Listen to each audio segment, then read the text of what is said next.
Bonjour à tous, ici Manon Fabre. Bienvenue sur ma chaîne, où on explore ensemble le monde des aliments, leur composition et les critiques qui en découlent. Si vous voulez mieux comprendre ce que vous mangez et faire des choix éclairés, n'hésitez pas à vous abonner pour rester informé.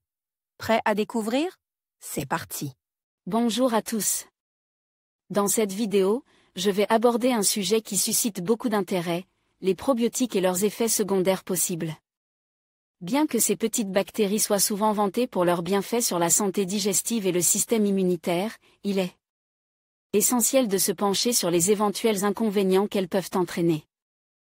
Je vais partager avec vous des informations clés, des études récentes et des témoignages pour vous aider à mieux comprendre ce que vous pourriez ressentir en les consommant.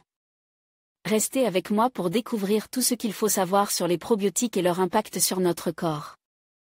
Probiotiques, les effets secondaires possibles. Publié le 3 septembre 2018 à 15h06, mis à jour le 29 septembre 2024 à 21h19, définis comme des micro-organismes vivants qui présentent un bénéfice. Pour la santé, les probiotiques font l'objet d'une recherche intense et suscitent l'enthousiasme de la communauté scientifique. Appartenant pour la plupart à des espèces bactériennes, leur innocuité pose question, même si leur mise sur le marché est soumise à de multiples contraintes réglementaires. Au final, s'ils sont sûrs pour la population saine, ils comportent quelques contre-indications majeures chez les personnes malades. Passage en revue des effets secondaires possibles à la prise de probiotiques. Les probiotiques, qu'est-ce que c'est? Définition par l'OMS. Bienfaits. Les probiotiques ont été définis en 2001 par l'Organisation mondiale de la santé, OMS, comme des micro-organismes vivants qui, ingérés en quantité adéquate, confèrent un bénéfice pour la santé. Les probiotiques favorisent le bien-être intestinal, une meilleure absorption des nutriments et une meilleure lutte contre les agents pathogènes, puisque le microbiote serait en lien direct avec notre système immunitaire. Même si le terme ne peut être mentionné sur les emballages, il se trouve dans quelques médicaments, des laits infantiles, préparation pour nourrissons, préparation de suite ou denrées alimentaires destinées à des fins médicales spéciales, des compléments alimentaires et des aliments fermentés, en fonction des besoins spécifiques de chacun. La réglementation européenne impose en effet que l'appellation probiotique ne soit utilisée que pour les produits bénéficiant d'une allégation de santé 1. Pour le moment, seul le yaourt est concerné, ces micro-organismes permettant une meilleure digestion du lactose contenu, par les individus qui le digèrent mal. Utilisation chez le nourrisson. Néanmoins, d'autres laits fermentés s'avèrent efficaces pour réduire divers troubles digestifs ou prévenir les infections respiratoires. 2. La bactérie Lactobacillus rhamnosus GG et la levure Saccharomyces boulardii sont utiles en prévention de la diarrhée occasionnée par les traitements antibiotiques et sont recommandés pour cette indication aux nourrissons et enfants en bas âge par la Société européenne de gastroentérologie, hépatologie et nutrition pédiatrique, ESFAN, 3,4. Hormis Saccharomyces boulardii, qui est une levure, la plupart des probiotiques sont des bactéries du genre Lactobacillus ou Bifidobacterium, naturellement présentes dans les aliments fermentés et en particulier les laits fermentés. 2. Fermentation. La fermentation est historiquement une méthode de conservation, qui induit au sein des aliments la formation de composés défavorables à la survie des germes dangereux, par exemple l'acide lactique. Les aliments fermentés sont considérés par les scientifiques comme bénéfiques pour la santé, permettant de moduler positivement la composition du microbiote intestinal, flore intestinale, de renforcer les défenses immunitaires et l'effet barrière contre les microbes toxiques. 5. Tout micro-organisme destiné à un usage probiotique qui ne serait pas consommé de façon traditionnelle et significative, est assimilé par la réglementation européenne à un ingrédient nouveau, novel food, et doit faire l'objet d'un dossier toxicologique, ainsi que d'une autorisation de l'Autorité européenne de sécurité des aliments, EFSA, avant commercialisation. 6. La réglementation du probiotique pour la flore intestinale. Si la mise sur le marché de probiotiques à base de ferments traditionnels est admise, les fabricants doivent pouvoir apporter aux autorités toute information relative à la sécurité du produit. La souche utilisée doit être déposée dans une collection de cultures reconnue à l'échelon international, telle que la collection nationale de culture de micro-organismes, CNCM, de l'Institut Pasteur à Paris, de façon à avoir une référence par rapport à une possible évolution.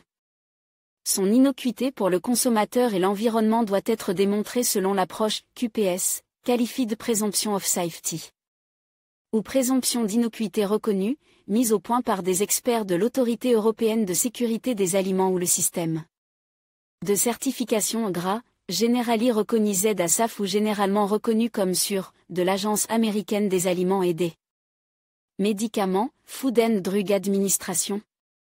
Il faut notamment s'assurer de la sécurité d'emploi à la dose qui sera consommée et vérifier qu'il n'y a pas de risque de transmission d'un facteur de résistance aux antibiotiques ou dans le cas d'un produit fermente, de formation de composés toxiques 7,8. Un règlement européen impose que soit mis en place au sein des entreprises un plan de maîtrise sanitaire, incluant des contrôles tout au long de la chaîne de production, ainsi qu'un système de traçabilité neuf. En France, les compléments alimentaires et la plupart des laits infantiles doivent faire l'objet d'une déclaration auprès de la Direction générale de la concurrence de la consommation et de la répression des fraudes, DGCCRF, qui peut solliciter un avis scientifique de l'Agence nationale de sécurité sanitaire de l'alimentation, de l'environnement et du travail, ANS, et refuser leur commercialisation 10.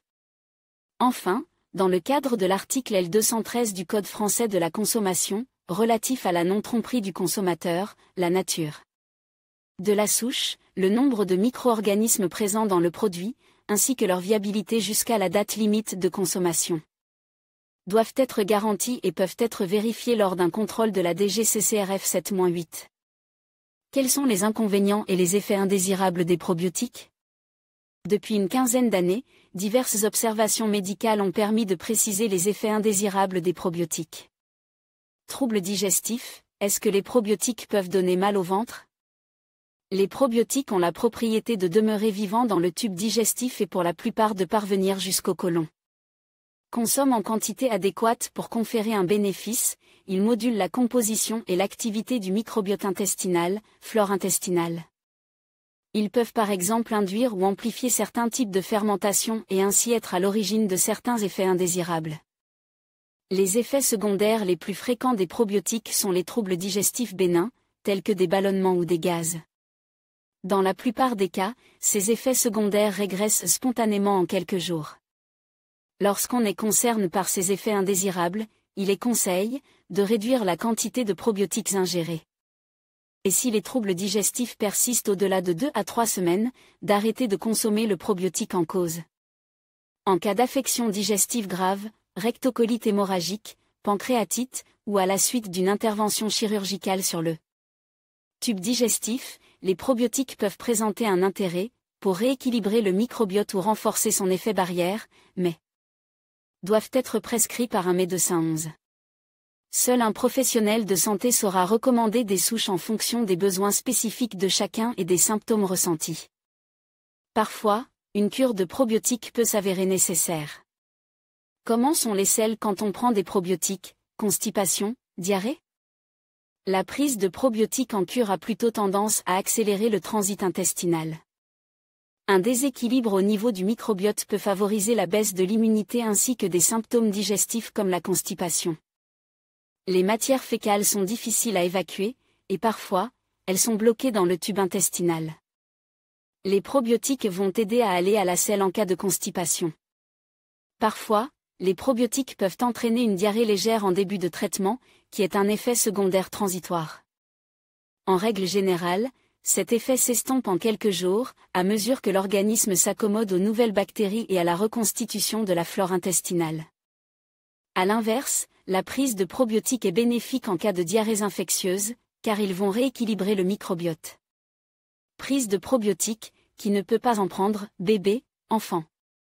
Puisque les probiotiques sont des micro-organismes, le risque d'infection a été évoqué, mais n'a pas été observé dans des populations en bonne santé, qu'il s'agisse de nourrissons, d'enfants en bas âge, d'enfants de plus de 3 ans, d'adolescents ou des adultes 12-14. En revanche, les probiotiques sont contre-indiqués aux bébés prématurés, dont le système immunitaire est immature 12. En outre, la prescription à un nourrisson d'un lait infantile ou d'un médicament contenant des probiotiques est du ressort d'un médecin.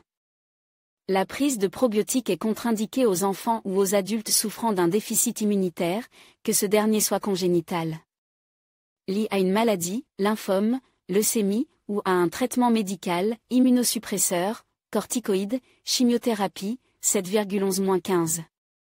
Les médicaments à base de Saccharomyces boulardii sont contre-indiqués aux enfants ou adultes porteurs d'un cathéter veineux central. De plus, il est déconseillé d'ouvrir une gélule ou un sachet contenant la levure dans l'environnement de ces personnes, afin d'éviter toute colonisation du cathéter 16. Comment bien utiliser les probiotiques? En conclusion, il n'existe pas de contre-indication à la cure de probiotiques chez les enfants ou les adultes en bonne santé.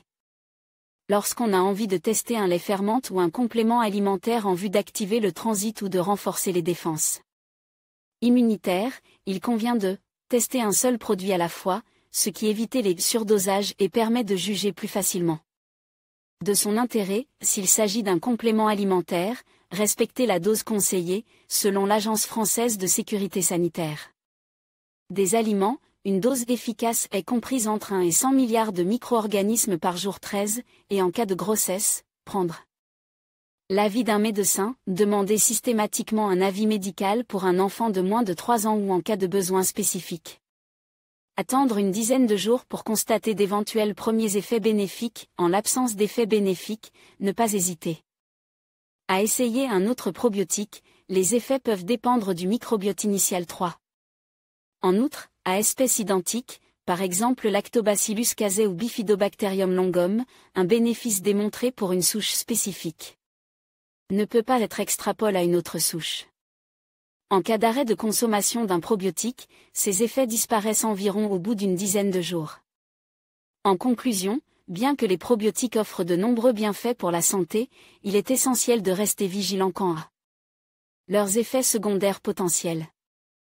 Des réactions telles que des troubles digestifs, des infections ou des interactions médicamenteuses peuvent survenir, surtout chez certaines populations vulnérables.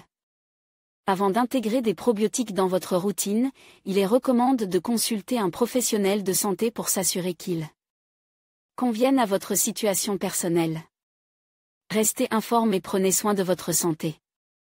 Merci de votre attention et à bientôt pour d'autres sujets passionnants.